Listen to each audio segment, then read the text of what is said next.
Thank you very, very much, Juan. So good evening, everyone. For those ones that don't know me yet, I'm Natalia. I am one of the volunteers at the house, but more important, I am one of the students here. So it's always good to learn, and I always like to thank you the opportunity to be here sharing a subject with you guys, because when I needed to do any study to bring to you guys and share a subject, I am the first one learning, and usually the subject is related to me first of everything else, you know. So what is the future? I spoke about this a while ago in Portuguese. So if any one of you guys listened to this before, we are gonna remember a little things. When you see this subject and say, what is the future? Usually we're thinking about specifically the word future, something that will happen. But actually, if I ask everybody here to give a definition about future, everybody's gonna give you something a little bit different, but everything will be connected in something that will happen. So this is a common sense about future, right? Something that will happen. I bring a very informal explanation that I brought from Wikipedia. You guys know Wikipedia is not something that it's formal, so it's informal information. But I like that they bring the information about that comes from Latin, the futuros. So it say that it's the time interval that begins after the present and does not have a definite end. Concerning something that will happen. That's what I like about this definition about future. That is a concerning that we have. The future is the state used in classical mechanics to say something that it is to come. Classical mechanic. Because if you're talking about physical quantum or those type of subject, future can have a different meaning, but we are not going there today, okay? This is another subject. So I want you guys thinking particularly with this definition, this word that says concerning. This will be the focus that I'm going to bring into you guys today, to us today, that unfortunately, most of the time when the subject is future, is something that we are concerned of. And this is not a good thing, actually. And why? Why the Spiritism, why our teachings have to say about future? Can we know about future? Future is something that we should know. So when you go to the Spiritist book on the question 868, Allan Kardec asked to the spirits, can the future be revealed to man? And the Spiritist answer, as a rule, the future is hidden from him, from the mankind. It is only in rare and exceptional cases that God permits it to be revealed. So look at the answer. As the rule, we cannot know the future. Rare and exceptional cases that God may permit it is. So if you cannot know, again, why? Why are we keeping, with this in our mind? I need to know what's going to happen, and if this happen, and if this don't happen. I mean, and they explain more. So why we cannot know? And the Spirit's answer, again, guys, this is a summary, okay? I always encourage everybody to have the books at home, to have the Spiritist book, the Genesis, the Gospel According to Spiritism. I always encourage everybody to have those books with you because they can teach you about any subject and they have a lot of good information. It's very rich in information. But I'm not here to give you guys the answer, the question and answer, the question and answer. You guys can have that on the book. So it's just a summary. Why is the future hidden? They give us some reasons. Because if men knew the future, mankind would neglect the present. They would not act with the same freedom. They would be swayed by the thought that if such a thing is to happen, there is no need to occupy oneself about it. Seek to prevent it. We would seek to prevent it. For example, I'm going to give a simple example. If any of us here knew that maybe when we achieve 30 years, 40 years, 50 years old, we're gonna win the Super Bowl. The Super Bowl? The lottery, yeah, Powerball. This is the name, right? Powerball. Super Bowl is the football. Okay, the lottery. Yeah, if you won a lot of money also, but okay. Would you go to college? Would you make all the effort to have, some knowledge, to have a different type of job? Why? Why should I work if when I got 40 years old, when I'm gonna win the lottery? No, we are not going any effort to do anything. Or the opposite. If we knew that at 30 years old, at 40 years old, you're going to die. You know the exactly date that you're going to die. Some people will do everything that they could. Some people say, why? Why am I going to get up? Why am I going to work if I'm going to die on that day? So those type of situations, it can make people act completely different than what they should. So that's the reasons, and let's think about it. It's a pretty good reasons. They are pretty good reasons why we should not know about the future. And they complete a little bit this question saying that God has willed that it should not be thus, in order that each may concur in the accomplishment of the designs of providence. Again, just a summary of this answer. Because of everything that I just told you guys, all those examples. So why? If we knew what's going to happen, also we may prevent it. If we know, I'm going to die that day because I'm going to crash my car. Okay, so that day I'm not going to drive a car. I'm going to stay home. And sometimes we should not, most of the time, we should not prevent what's going to happen. And we should not be concerned of the things that is going to happen. This is what the Spiritist book brings to us, that we should be concerning about the present, because actually concerning is the future. So if you are focused on the present, we don't need to concern for anything. Like now, for example, if you focus only here, only in this room, only in these words, in this image, if we focus only on that, and I tell for 10 seconds, what do these images bring? A hand with a globe, with everything. We could not think about anything else. You could not think if you have bills to pay, if you have any problems to resolve, what you need to go to do to work tomorrow, what is the schedule that you're going to have this week. If I ask you guys to focus for 10 seconds is something very specific, those 10 seconds, I guarantee that you're going to think about anything else.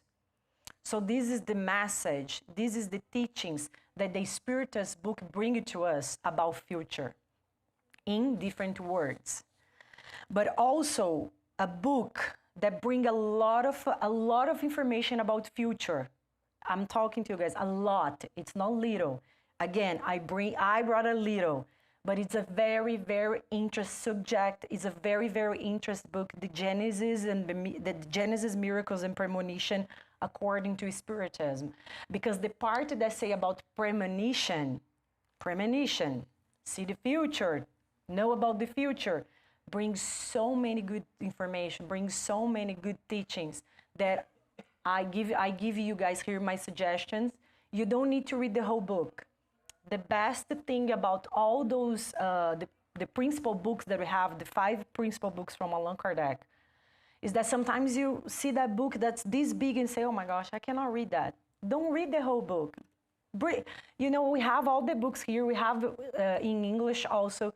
You can have the book, and when something you know it's concerning you, when you're focusing on the future, or if you are, you know, in the past, if you're focusing the past, you can go there and search about the subject and read only about that. And I guarantee that you guys are gonna have, you're gonna feel better, because you guys are gonna have very, very valuable information about any subject.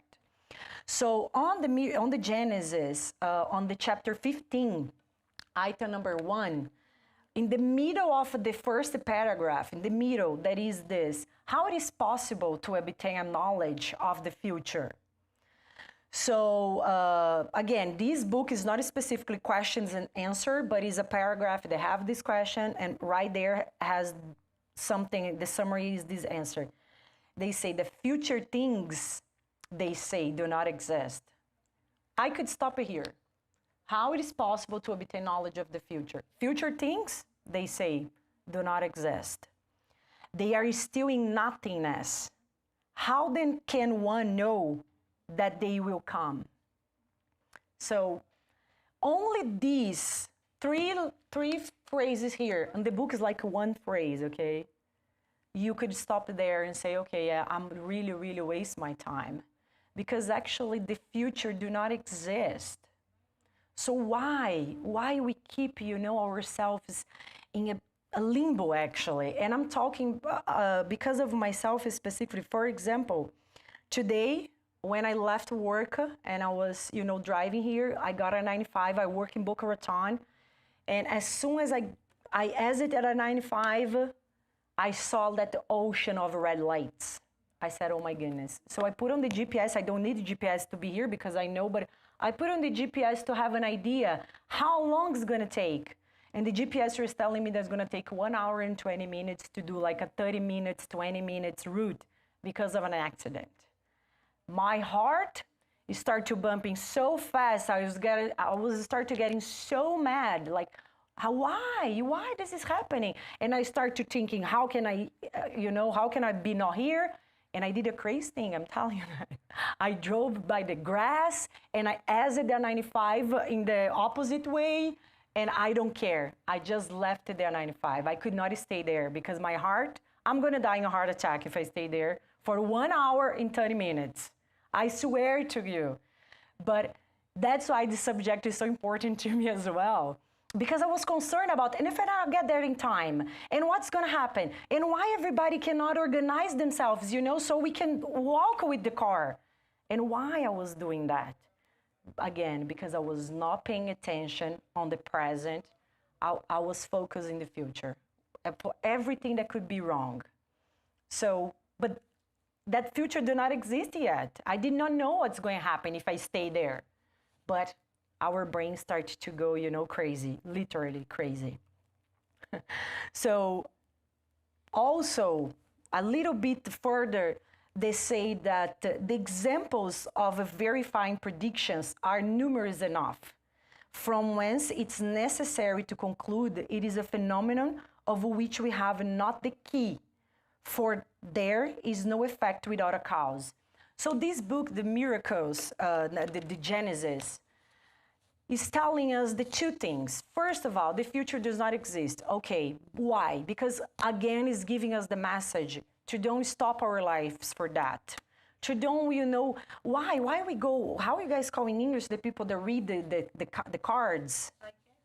Kind of psychics, right? Yes. We want to go to psychics. We want to know what's going to happen. I'm going to find the job that I want. I'm going to buy the car that I want. I'm going to find love.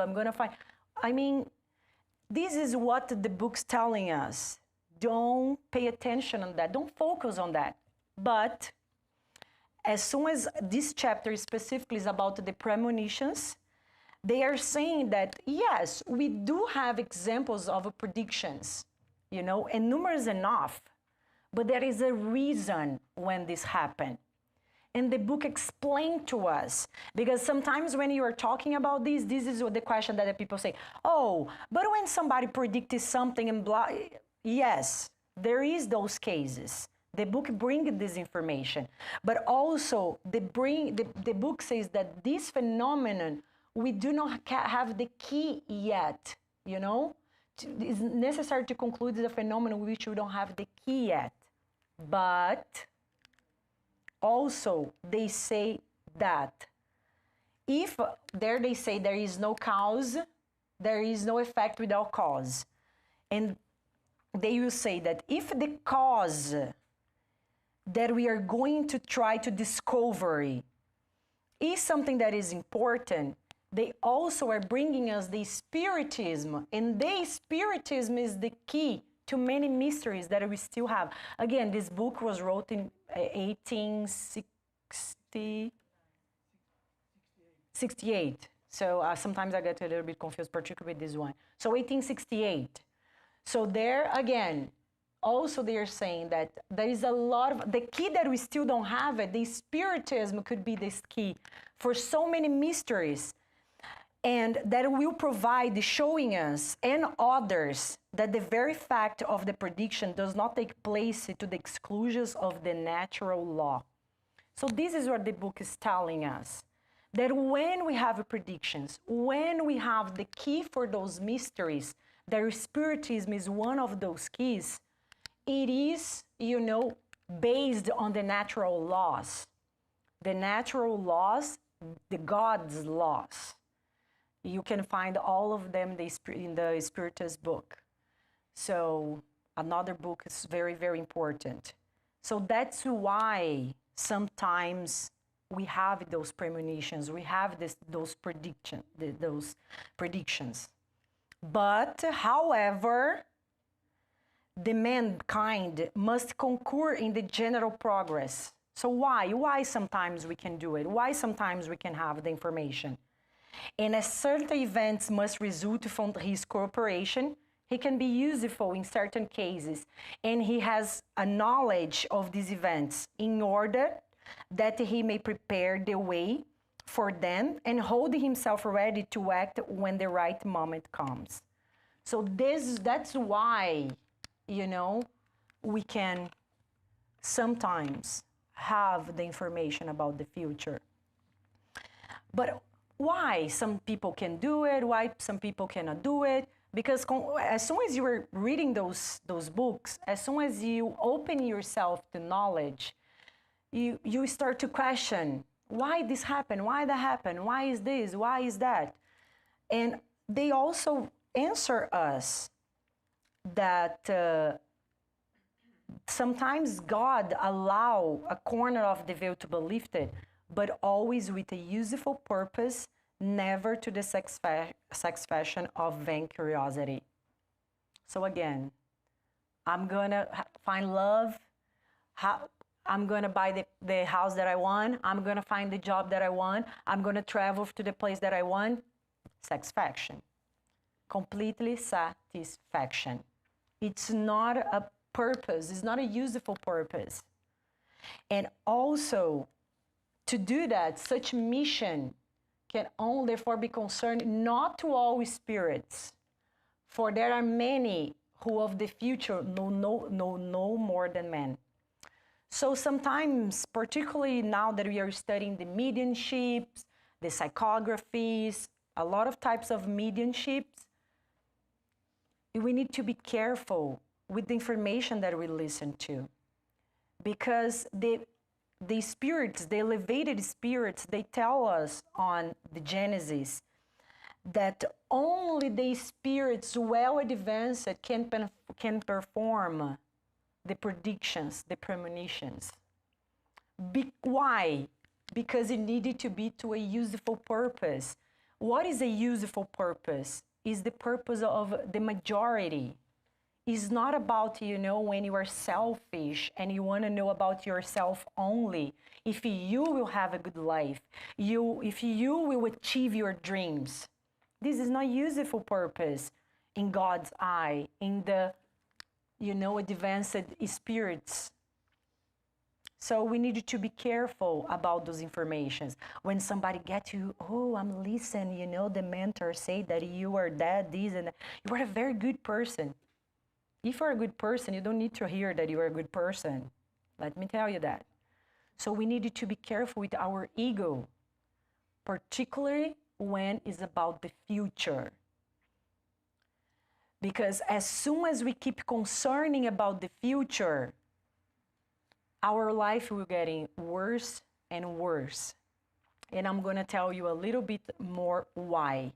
So this is, just to finish here, now it's to be noted that the revelation of this kind are always made spontaneously and never, or at least very rarely, in response to a direct question.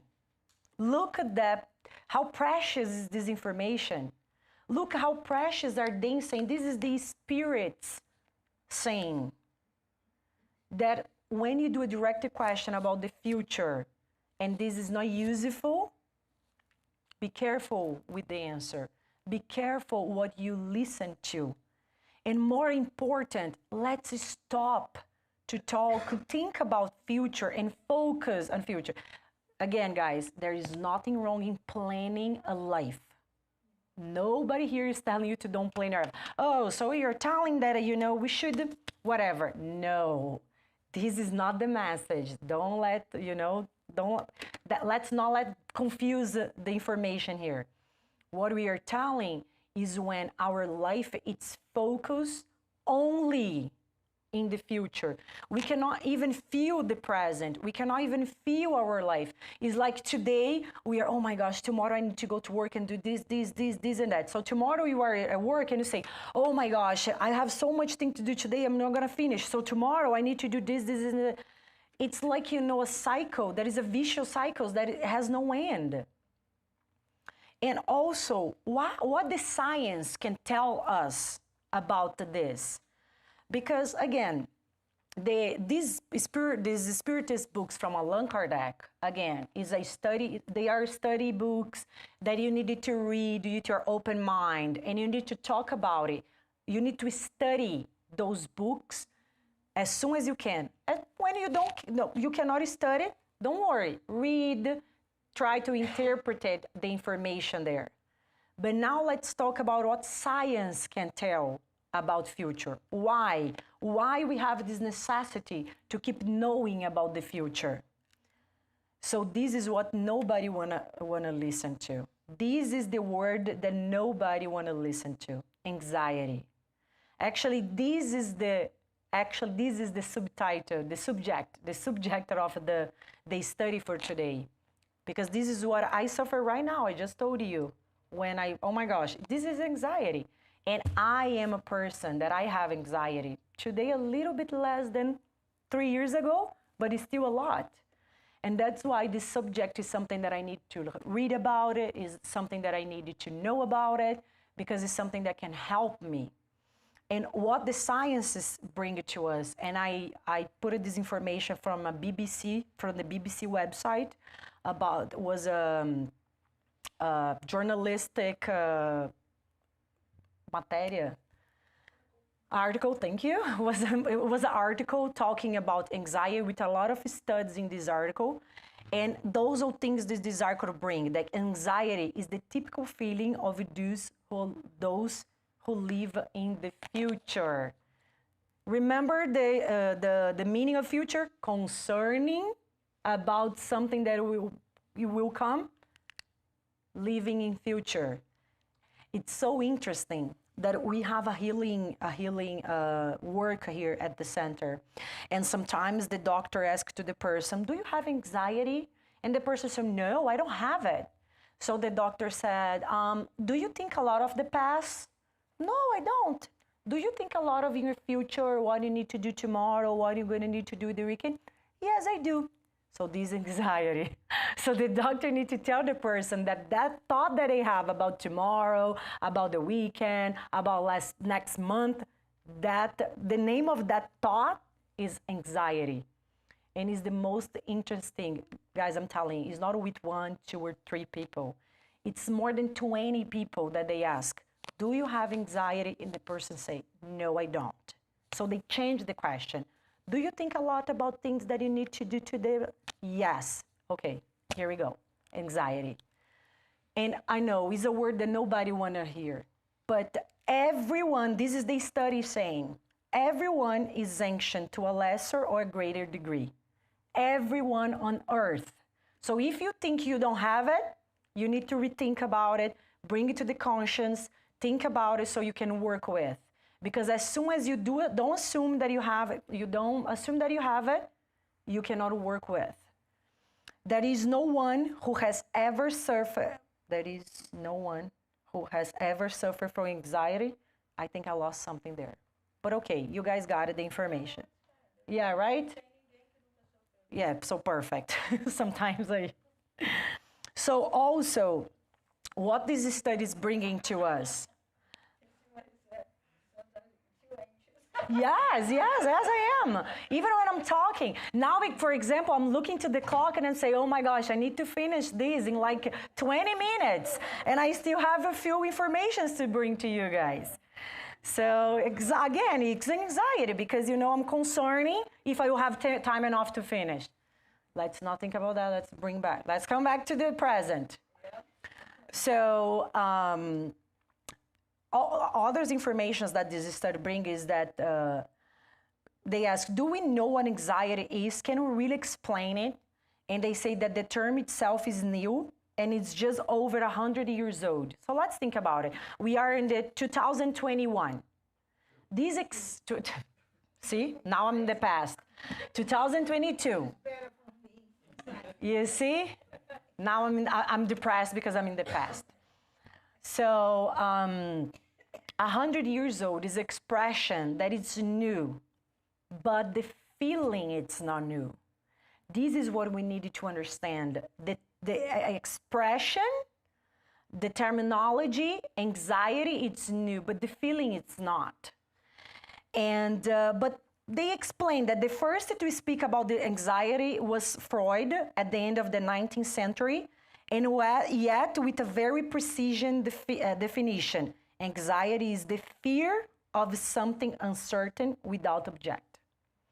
So look at that. Anxiety, it's the fear of something that is uncertain. And just so you guys know, just, you know, for information, today there is about 300,000, more than 300,000 books about anxiety and more than 100,000 articles, medical articles about the subject. So it's a lot. But again, 100 years old expression. And they keep saying that the most accepted meaning comes from an Australian psychiatrist from 1967, and he described the term as an emotional state with the quality of fear, disagreeable, directed toward the future, disproportionate, and with the subjective discomfort. Look the complexity of this meaning. But again, what they have on the same quality of fear. So anxiety is connected with fear. So it's the worst, it becomes worse. Like if you don't want to assume that you have anxiety, you imagine you assume that you are fearing something. It's a fear of something. So imagine. So anxiety is an uncomfortable feeling and designed for the future. The anxious person lives in a constant state of alert because of a situation that can happen, and this causes suffering. So again, future anxiety. There is no way that you cannot connect those two things. So anxiety walks along with fear. But the difference between the two sensations lies in the distance from the danger. In anxiety, the concern is in the future, but in fear, the threat is near. But again, one is connected to the other. Is the same meaning? No, but they are connected. And we need to be aware of that. Because if we're not aware with that, we cannot work with the feeling. We cannot work with the situation. And the article keeps saying, why are some people more anxious than others? And this research was made at the University of Bonn in Germany. And one of the answers is that this is the biggest answer, is that one of the reasons is the influence, the predisposition to more or less anxious are the experiences that each person had. Could be traumatizing or not. So again, it also could be passed from hereditary. This is the word in English, hereditary. So the research also tells that could be also hereditary. So look at how important are those informations so we can learn how to deal with. And also this study keep asking, we are now living the age of the anxiety. It is this the age of anxiety, and they bring a lot of information that we can think about it. Because we like to say no, but the world is much worse right now. They don't suffer from that before. But again, it's the expression that do not exist before. Because look, in 1947, a poem from the Alden, who delusioned with humanity after the Second World War II, thank you, criticized the man and his meaningless search for meaning. So you see, the information is there, this feeling is there. It doesn't matter if we have the words or not, the expression or not. Since then, there has been at least one work per decade that states that the human being is going through the most difficult times of its history, and that poor thing of us, we suffer too much with the anxiety. So every decade, they say, no, this is the worst one. Okay, so this is the worst one, and come the next. Oh, no, we were wrong. This is the worst one. And we keep doing this every single decade. Why? Because these feelings will always be there. And it doesn't matter when is the age of the anxiety. It doesn't matter when is this started. The only important thing is we learn to deal with. Because if we don't deal with it, this is never going to pass. So in addition with all this information and this research, there are almost 4,000 scholarly works that use this expression as theoretical basis about religion, dissertations on religion, PhDs in pharmacology. But are there really times that are more anxious than others? No, there is not. And all the history shows us that. 14th century, a poet says that he was always coexisting with this heavy weight in his chest. Anxiety. He's concerning about the future. He's concerning about his life. Records indicate that people felt sick of concerning in the 18th century. This was long before Freud used the expression in psychology. In the 14th century, 1/3 of the Europeans died because of the bubonic plague. In 1889, an outbreak of yellow fever in Brazil killed more than 9% of the inhabitants of a city in the countryside of the state of São Paulo. 1889. So, while in antiquity, anxiety arose from external factors, this is the difference. Antiquity, the anxiety arose from external factors, such as disease, natural catastrophes. Now, in our time, is imposed by ourselves.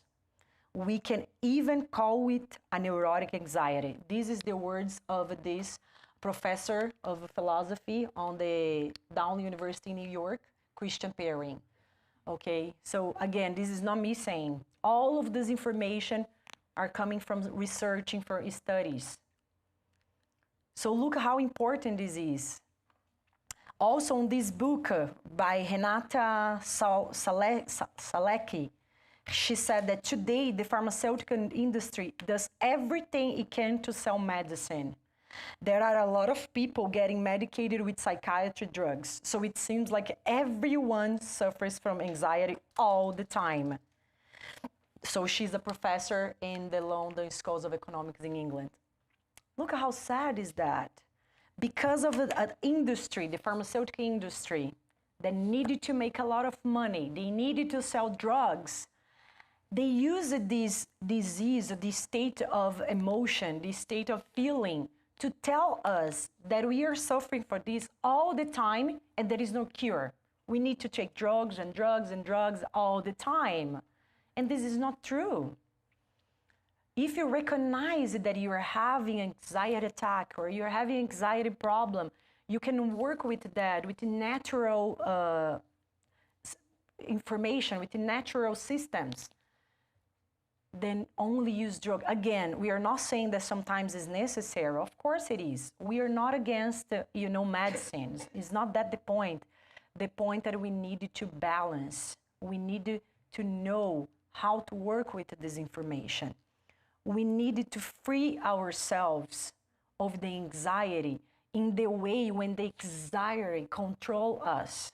We always will have. The studies say, the Spiritism say, we will always have this type of feelings. That's why we're on earth. That's why we are not an evolved spirit. But we're passing through this because we need to learn how to deal with that in a good way. We needed to free ourselves because we live the ideology of choice. This is other cause of anxiety. We own our own lives and only depend on ourselves to find happiness. And for some people, this idea of freedom is current and causes great anxiety. Look how crazy this is. When people tell us, oh, but you want, oh, I'm so sad, I'm not a happy person. And somebody tell you, no, but your happiness only depends on you. This causes anxiety because we don't want to hear that. We want to hear that other people is responsible for our feelings. And we need to open our mind to understand that this is not true. And we cannot let this thought give us anxiety. We need to get control of our lives and understand that, okay, it's okay you love somebody, you love your parents, you love your partner, you love your friends, and if something happened to them, you get sad, that's okay. But we need to understand that if our lives depend on us only, what happened with those people that we love cannot guide our lives, cannot guide us and give us an anxiety in a point that we cannot live anymore. So these are the purpose here, because we know, life is like that. It's future, it's information, we need to take action, we think about disease, it's crime rates, is the speed of everything, I need to do this fast, because if I don't produce in my work, somebody's gonna do better than me, I'm gonna lose my job, and blah, and blah, and blah. And after all of that, we also get a pandemic. But remember, 14th century, pandemic, 18th century, pandemic. Pandemic is not new in this world. It's not the first one. If they learn how to live with that in certain way, we needed to learn too. And again, it's okay to be sad. It's okay to have problem. Let's embrace the problem. Let's embrace the feelings, and let's learn with the feeling. Let's not let the feeling control us. This is the message here. And while I was researching about it, I learned something very interesting about anxiety. So the word anxiety has an ancient genealogy. It came first from the German Angst. I learned German today just to say this word. After the ancient Greek, and from the Latin angor. And angor, in turn, proceeded from the Egyptian word. These ones were hard to learn. Ankh was hard to learn, but I learned. Google taught me. In ancient Egypt, this is the most interesting thing. In ancient Egypt, this was the name given to the symbol of breath of life. So the symbol that has the meaning of breath of life, the name was Ankh in Egyptian. And that word was originated for the first intake of air of a baby at birth. Look how profound is the meaning of the word anxiety, but why? Because actually, that is even the most remote root. So anxiety was related to respiration or the lack of it. So anxiety is related with the lack of the breath, the respiration. You can calm yourself if you remember that you need to breathe. When I read this, I say, okay, stop at everything, let's breathe. So I start a meditation. In the middle of my study, I say, I can finish after. Because this is the most important medicine that we can have against anxiety, meditation.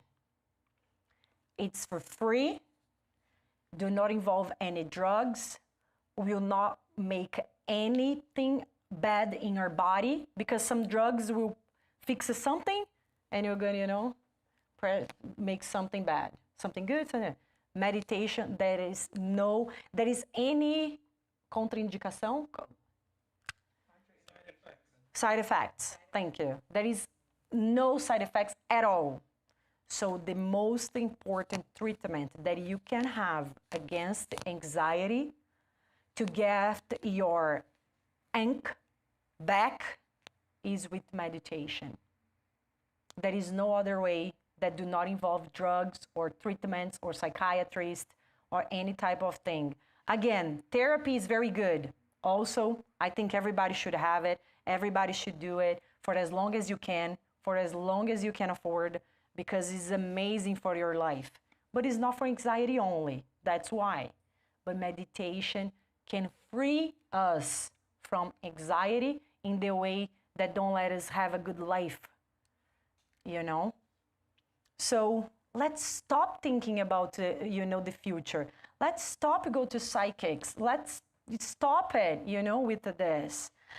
If it's not psychics, we come to the center and you keep saying, oh, do you think I can get a psychography? Somebody going to tell me what's going to happen to me?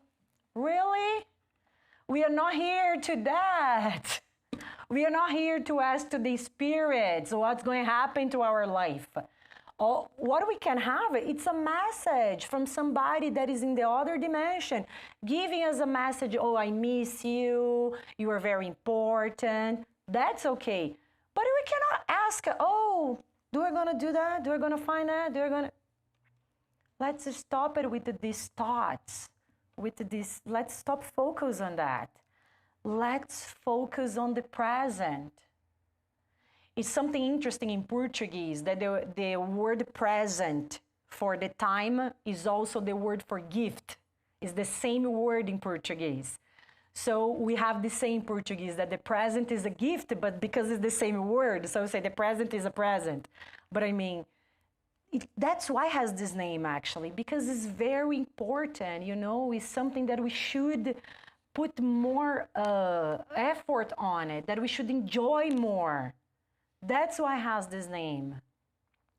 If we're, lost in the past, we can have depression. And if we're only focused on the future, we can have a very, very bad anxiety. We can have panic attacks. And we don't want to get there. We don't want to do that. So also the message that the miracle, the Genesis bring us, the Spiritist doctrine is the result of the collective teachings and agreement of the spirits. Science is called to constitute the Genesis according to the laws of nature. God proves his greatness and power by the immutability of his laws and not by their derogation.